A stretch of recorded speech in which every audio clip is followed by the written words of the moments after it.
Welcome everybody. There we go. My name is Michael Sturdik. I own Glass Source Studios in Seymour, Connecticut now. We were originally in Shelton, Connecticut for many years, over 50 years, the studio. And I kind of started out when I was 15 here at the studio, still in high school, sweeping the floors, doing it from the beginning, which I still do. And I was able right after college to take over the studio fully, which I had known, sorry about that, some glass clanging, which I had known pretty early on in high school that this was kind of the medium I want to work with most. And I went to school for fine art and design at Art Institute of Philadelphia and Pear College of Art in Hamden. And I was able to take over the studio right after that. I think I was 22 when I took it over. So super fortunate early on, and I love what I do every day. Now the studio, the Glass Source Studios, is kind of a composite of a few things. I have a private studio on my property, and we have a public studio, which I'm at today. And we work mainly in restoration, preservation work for stained and leaded glass. We do commissions for clients, just private residences, universities all over the state. We'll do Massachusetts and New York a little bit. And then in our studio, we keep a gallery, which you kind of see part of it behind me, and we run a full learning center, offering the space for students, mainly adults. We have teenagers coming in as well, which is super fun to see their creativity kind of early on, like what I did, which I was able to do. And we teach almost every night of the week, and we offer open studio where people can just come work, have a space to work, use our equipment, use our tools. So I'm going to turn the camera around just for a moment. I'll do just kind of a walkthrough of the gallery real quick, and then we'll get into the workspaces, the working spaces that we currently have. We've adjusted those working spaces to accommodate the pandemic that's happening. So right now we teach kind of at half capacity compared to what we used to. We used to accommodate 12 to 14 students per night, Monday through Friday, for our stained glass classes or kind of ongoing weekly courses. Now we're doing about 6 to 10 at the most, and we've added tables in our gallery space as well to kind of accommodate that social distancing measures that we're taking. And kind of guidelines that we're following. So I'm going to turn this around. There we go. So this is the studio. The public studio is now at 18 Bank Street. We're right in downtown Seymour in a little historic district that we have. All around us are different antique stores, and there's a tea house, gift shops, a whole variety of things. And we use this front space mainly as our gallery of the pieces we make each day aside from our client work. I do paintings, I do fused glass, quite a bit of fused glass. We like to experiment with that. I really think of the studio more of an experimental place for students and ourselves. You know, students will come in and have some kind of off-the-wall idea, and we just figure out how to do it. So we have a whole variety of things, and the things in our gallery are things we will teach people how to make as well. If someone wants to make, you know, this little kiln form vase, we have a little workshop on that, and people can learn the process and kind of create their own. And once they've done that, they can just come in during open studio on their own accord and make whatever they want. Because they've learned to use the tools, the equipment, and that process. This is kind of our front workspace, which accommodates 4 students now in the gallery. And we kind of stagger everybody left to right on the tables to keep room and space. And again, I'll just kind of do a walkthrough. I'm in the mirror. Hey guys. I really love doing lighting and experimenting with that with kiln formed glass. As opposed to traditional stained glass. The studio was founded 50 years ago making lamps. That's what we did. That's what the previous owners did. And they did traditional stained glass, kind of like this Tiffany style lamps. We will still do those on commission for clients, but not on a daily basis. It's so time consuming. I'm going to turn this around. It's super time consuming and labor intensive. And nowadays, stained glass lamps are made overseas. They're made in India, they're made in China, in these impressive factories where they will make 200 lamps a day, kind of cutting, grinding, piecing on this whole assembly line. And that's really changed that facet of this industry as well as many industries across the world. So we kind of avoid that for the time being. We can do it though. I'm going to turn it back around and show you our kiln room. I'll kind of get into our equipment that we use daily. I just acquired 2 more kilns for the studio, so we're up to 10. But I'll show you the largest kilns that we have. Those are kind of our workhorses. We use those every day. If students come in during open studio, they can make something that needs to go in a kiln, and we just kind of put it in there for them, small fee. We kind of mix it in with our projects, or we'll do a separate firing if they need something bigger, if they're using up the whole kiln. We kind of work that out based on kiln space that we have, which can be limited quite quickly. So this is our small kiln room, where I have all the molds. We have our 26-inch round, and then we have our much larger, kind of called the coffin kiln. That's what we fill almost every day. We do quite a bit with this kiln. It's about 25 years old, so it has worked really hard for us over the years. Lots of molds all stacked for different ideas for forming kiln and kiln forming glass, slumping and shaping into bowls, different molds of all different kinds. And they kind of go all the way up to the ceiling now. So we have quite a few molds to work with. And I'm always buying and hunting for more molds, for new forms, new shapes, new designs to kind of experiment with. I'll show you the main workspace that we have now. I'll turn the camera back around. Excuse me. So this is kind of entering our workroom. This is our tool drawer set, which we love, and it has everything labeled for what people need. All the hand tools, at least, that we use for cutting glass, breaking glass, gloves, Q-tips, steel wool. We really kind of have everything here, and students and open studio students have the use of all of these. We kind of, now with COVID, we take those out for you. We give you the set that you want to work with, and then at the end of each class, the beginning of each class, we kind of we disinfect everything for any communal things that we use, including our grinders. We have, I think, 12 grinders here right now. We have 2 at each table. You see Alex is working over there, and all different types of grinders. They're super simple to use. They work with a diamond bit, diamond coated bit, a sponge in the back.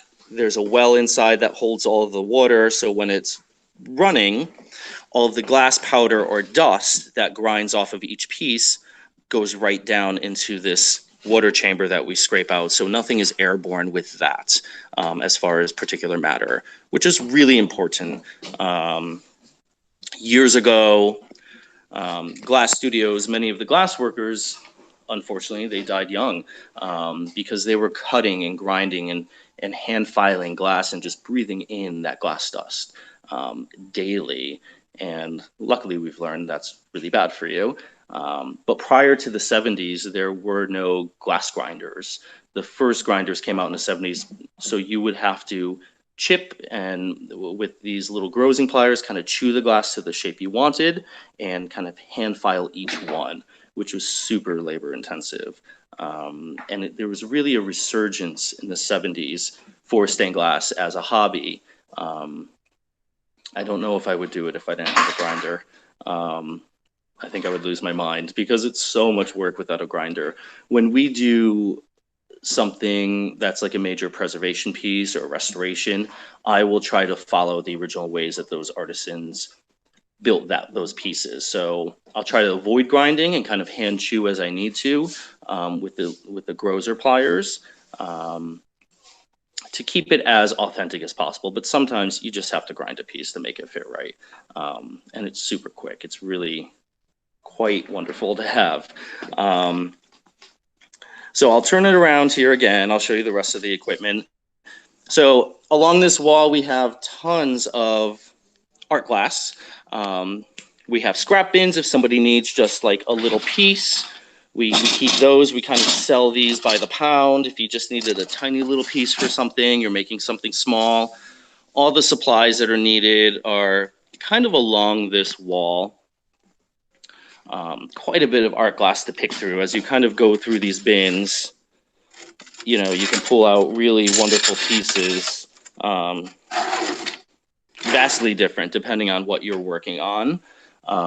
These are kind of our retail supplies, renewables we call that, copper foil tape. Tools last forever if you use tools, but all different things for you to work with. Stained glass. This chest of drawers is filled with all different bevels for beveled glass. We have the metal channeling. And then over here we have, this is one of our saws. This is a ring saw, water fed. I'll turn it on. It's quite loud, but it cuts glass in any direction. And you can get really intricate, deep cuts that you just can't achieve in hand cutting glass. So that's a newer tool that's been around for about, I want to say maybe 10, 15 years, possibly 20 now. That's wonderful. We have two of them here in the studio. We have a small wet belt sander that I'm not using at the moment, so it's all dried out. That's really nice for polishing a finished piece, especially if we're fusing something in the kiln. And there's kind of our other saw over here. Those really get a lot of use for students each night of the week. It really just aids and hastens the process for many things, as opposed to working on hand grinding something for 20 minutes. You're done if you use this grinder in about 2 or 3. So it's a great time saver. Along this wall are pattern books. If people need some inspiration, most of the work we do in the studio, we guide everybody how to draw out and lay out your own pattern rather than using a book, but we like things to get inspired by, so we definitely offer those. And this is all of our fusible glass that we use for melting in different bins. We have that available for students by the pound as well. Particularly if you're doing open studio, you can kind of just pick and choose the little bits that you need, and it makes it super simple. These are some windows we're working on restoring now for a client in New Haven. We do a lot of work in New Haven. We love New Haven. And then over here, Tatiana's working. That's another new kiln we just acquired, which I really love the size for a plate or a bowl. It's a little more efficient than running that big kiln if I didn't have something else to go in it. And this is another new tabletop we just bought about 4 weeks ago, and we're really enjoying that one. It's a super fast firing process. It takes a couple of hours and it cools quite quickly as opposed to taking an entire day. Back here is the rest of the fusible glass that we use to make almost everything out in the gallery. All these jars are called powders and Frits, and they come in different sizes and different textures down to a fine powder. And that's just a different form of the sheet glass that the fused glass manufacturers make that we work with. So Tatiana today is working on these small flower pots for the gallery, kind of beginning stages. And these will get melted. Can you turn this on, Tati? These will get melted in the kiln. Right now they're highly textured, which I kind of think is amazing. So we underfire them so there's just a slight roundness to the frit. This light box is super handy as well. We're always working on this for tracing, transferring patterns, seeing what the glass really looks like when it's illuminated, if we're working in the evening and there's not daylight available, which we're coming up on that season for sure. Very often we'll use just the windows here in the workspace. We have great lighting in here, which was a big part of why we moved to this studio space, because the light's incredible and that's our business. We work with light. So that's about it for the main workspace. But again, there's tons of, we have all the tools, all the equipment for people to work with, kind of like MakeHaven. You know, I had a tour there, I think it was 2 weeks ago, was it, Kate? Super impressed by MakeHaven, by the amount of options kind of at your fingertips there to experiment and explore and create with. And we kind of try to do the same here in the studio regarding glass, what we need for the glass world. Do you want to talk? This is Kate. I was just wondering if you want to talk a little bit about sort of the intro classes, what different kinds of things. I know you've kind of touched on stained glass, fused glass. You know how, you know, what kind of options people have before they move into. Absolutely. Yep, that's a great idea. Let me just grab my flyer back here. Just walking around the whole space. I like to walk on this. Sorry if it's dizzying. So we offer a whole variety of classes from beginner to advanced in stained and leaded glass. And then aside from that, we do a whole series of workshops.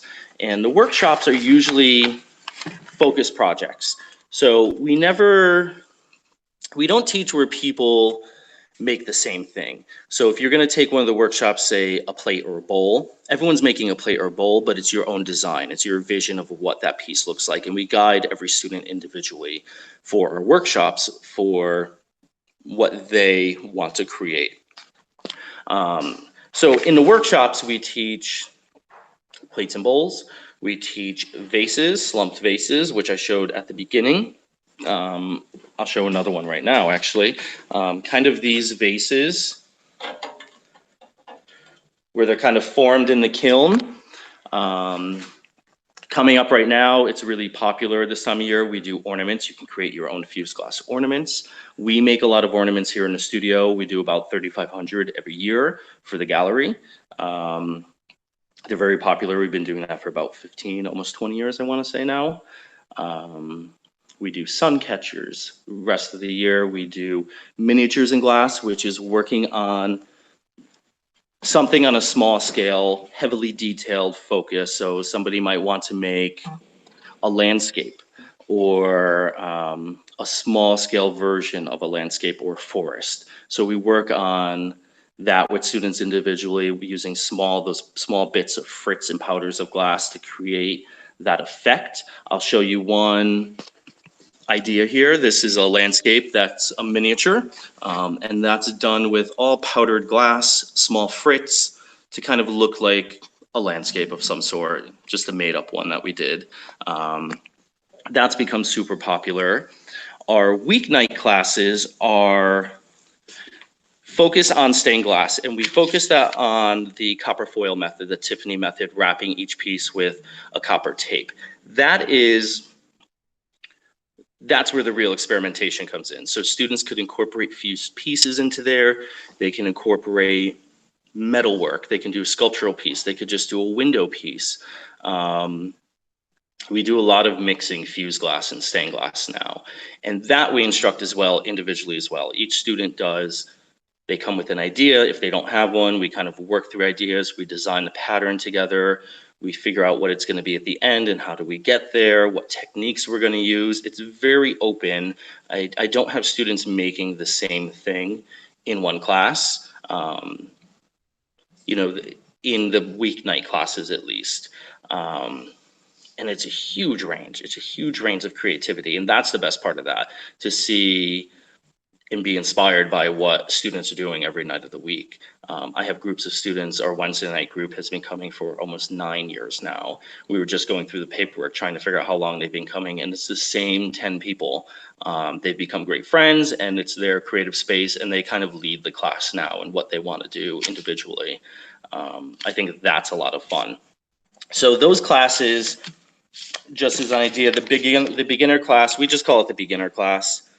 It's really not, though. Within any night of the week, there are students who have made one project, there's students who have made 15 projects, and there's students who've made none. I like mixing that so students can see what everybody's doing at different levels and kind of get inspired that way. And everyone kind of talks to each other about their projects and what their ideas are. So that's really great. That's usually around, I'm just gonna move in the back. Give me one moment.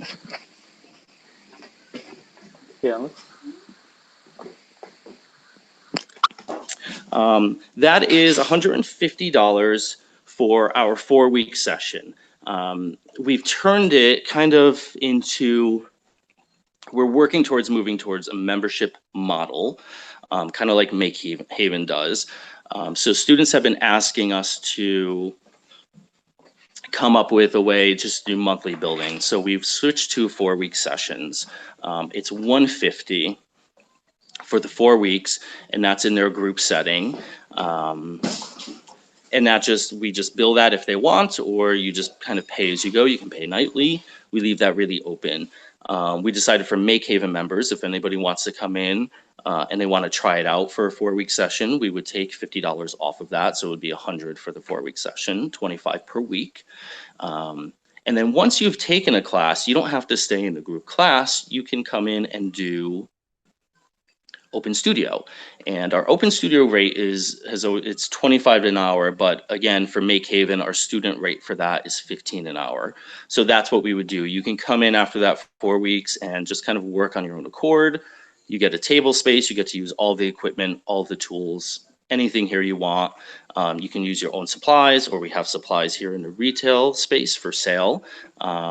Scrap glass, again, I mentioned before, is wildly popular for smaller scale pieces.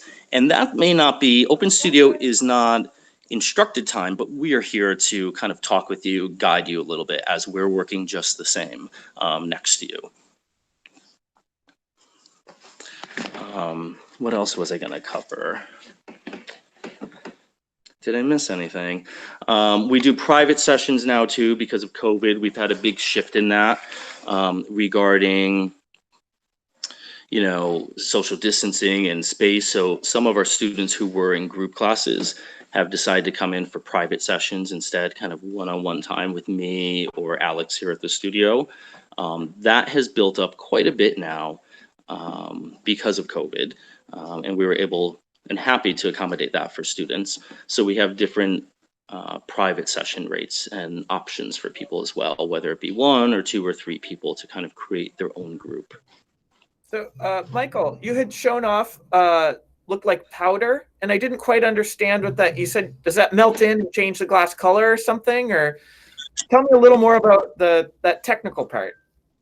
Sure, absolutely. So I'm going to switch the camera around because I'm right there. So these are the glass powders. So the main technical part is this is made by Bullseye Glass Company. Bullseye Glass has been around for many years. They started out as an art glass company and made beautiful, beautiful art glass that we would use in stained glass pieces. And about 20, 25 years ago, they decided to shift to working with fused glass or meltable glass. Fused glass has a coefficient of expansion, and there's different versions of it, which we call COE 90, coefficient of expansion 90, and there's 96 by another company. Now you can't mix that. We cannot fuse or melt regular art glass. It's not formulated to be, it doesn't heat and cool at the same rate. So if you mixed some of this powdered glass with some of our regular stained glass or sheets of it, it will cool at different rates and it cracks as it's cooling because there's too much tension and stress that builds up between those pieces. So this glass here, all of this, I'll open a couple.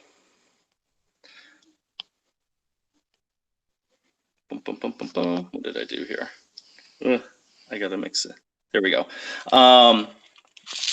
This glass is the art glass. It's the sheet glass itself, and it comes in different sizes. So this is their coarse version, and it's crushed glass, but it's not necessarily sharp. And it comes in different grades. It goes from coarse down to a super fine powder. Now, when we work with these powders, we wear a mask because it is glass powder that we're sifting. And this is kind of the medium size. This is nothing more than this sheet glass that has been crushed up to different grades for us to use. And we'll use that glass. You can layer powders, which is really beautiful, to get different colors and techniques.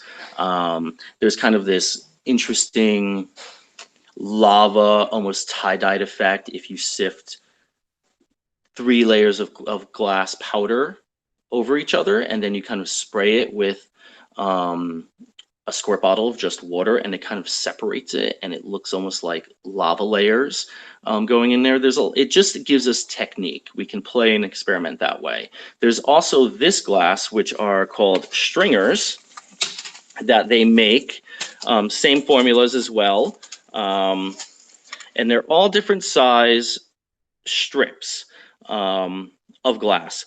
That's really great for adding lines. So I think the best way I can explain that, or I can show you a visual of something that we've used that on, and you can see how that works. Give me one moment. So this is something very small.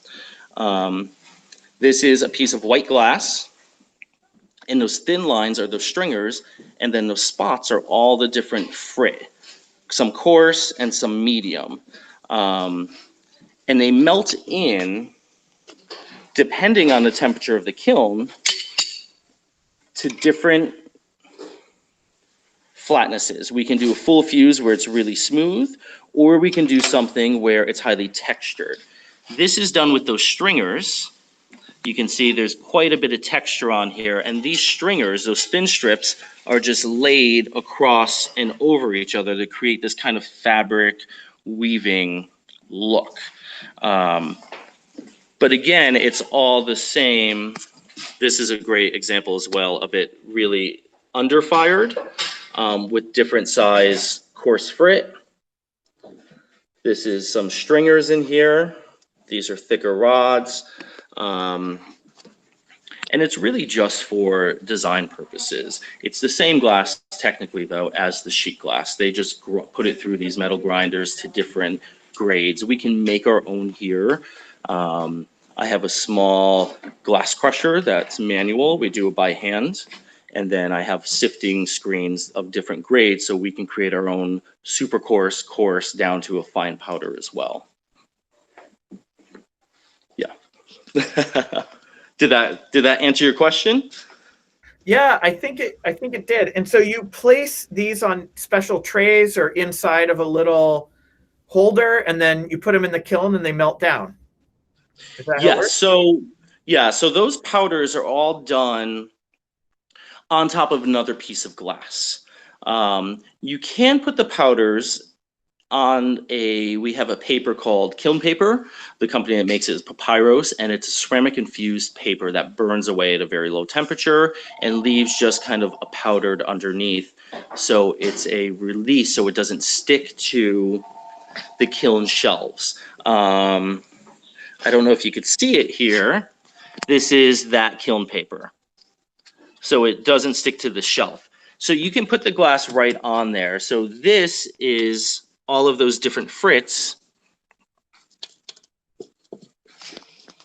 And there's a layer of yellow glass, a layer of clear glass, and then the frits are placed on top, and the powders as a base for them to melt to. If you don't put them on a base of glass, then you create something like this. this is all of the frit by itself, and it creates this very thin wafer of glass, which is really beautiful but super fragile. So for this large piece here, I may end up putting this on a base of clear in order to form it in the kiln and create kind of like a sculptural piece, maybe a vase. I'm not sure yet. That's why it's sitting there on the table still. But you normally have a base of glass that you're putting those powders, those frits, those stringers, those different forms of the fusible glass onto in order to create something. Just for structure. It's really for structure as well. This one I'll show you. This is a piece of white glass, and all of this on here, this green is some of that green powder, blue powder, gray powder, white stringers, some blue dots of frit, some white stringers, and you can kind of get a really great effect in scraping the powders away to kind of get some lines and things happening in there.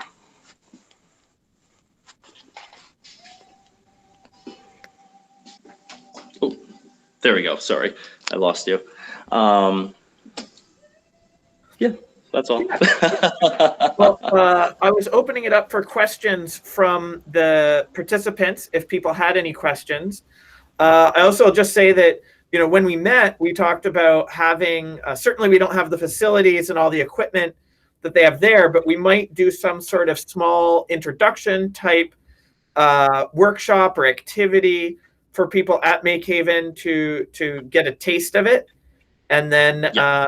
And of course, you've been generous in providing, you know, reasons for people to look at your workshops and so on with the discount. So yeah, lots of opportunities for people to get involved with glass. Were there any questions from the group?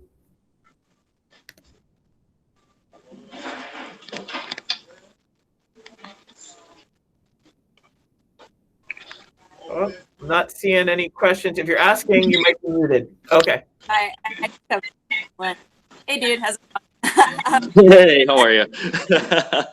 I figured I would ask at large, would you be interested in doing like some glass casting, mold making kind of things? Like, is that something you're set up for? I didn't see an annealing oven. I don't remember if you have one. No, so our regular kilns, they will anneal just the same. The big ones are all programmable. So that doubles as a annealing oven for us, where we can let the kiln sit, program it what we want it to, how long, what temperature we want it to hold at. So we use those do double duty for us. Absolutely, and that's something we're working on as well. Together we're doing a project where I've had this idea of doing cast glass hands, kind of as a family tree, and we worked together. Gosh, was it a month ago now? Doing casts because my parents happened to be in town from Florida for 6 months during the pandemic, and we cast their hands, and it didn't work out the first try. So now you're going to cast yours and your husband's hand, and we're going to kind of start with that to make those molds in order to do that. I'm all about glass casting. So much fun to do. I think it's something very viable for us to play with. For any like MakeHaven members that are interested, we can actually make molds at MakeHaven and then bring them to Michael's shop for casting.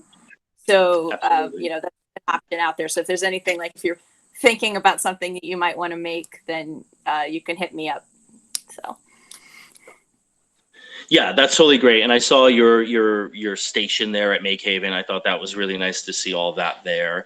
And I think it would be great, kind of circling back to the class at MakeHaven, kind of a taste test. We can definitely do that, you know, whether we're making a candle holder or something that won't take days and days, to give everybody an idea. And that's something we can certainly work together on. Setting up of what we would do, bring the glass that's needed. I know you have some tools there already for glass work, which is really great. I think that'll be a lot of fun to do, and easy to pull off.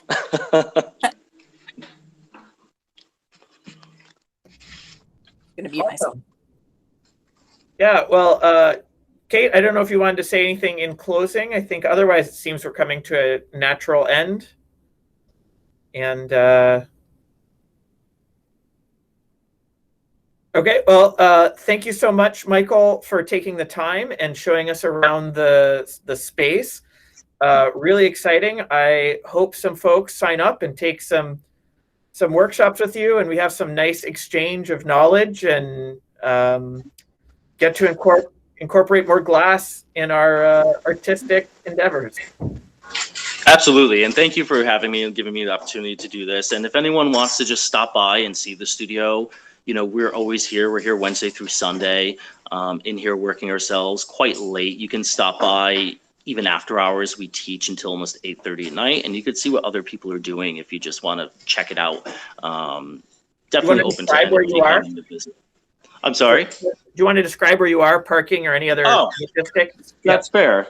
That helps. Yeah, we are right in downtown Seymour, historic downtown Seymour. It's really great. We're at 18 Bank Street, and parking is kind of park where you can and you walk a bit. But after 5, most of the other companies close, so there's tons of parking right in front of the shop, on the street, on all of the 4 streets kind of surrounding us. We're right next door to Seymour Antiques, which is a huge 3-floor antique shop that's been here for many years. And across the street from Tickled Pink, which some people might know, they're wildly popular as a little gift shop.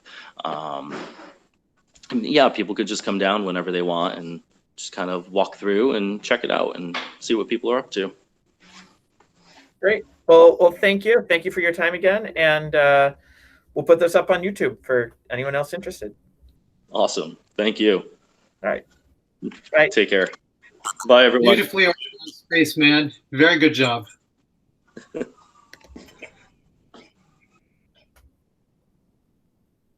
Hey, Kate. Yes. Would you have any time that